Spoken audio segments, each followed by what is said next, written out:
Welcome back to the channel. In this video I explain Squarespace website builder review to see a bit what you're using. So let's quickly dive into it. Squarespace is one of the most popular website builder today, known for its slick design template and all-in-one approach.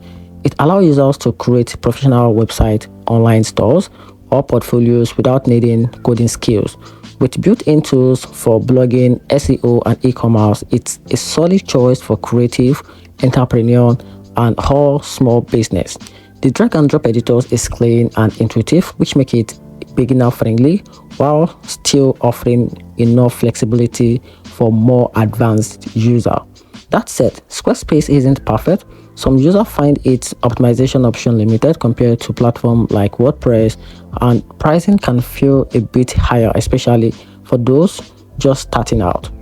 It may also take a little time to fully master the platform features.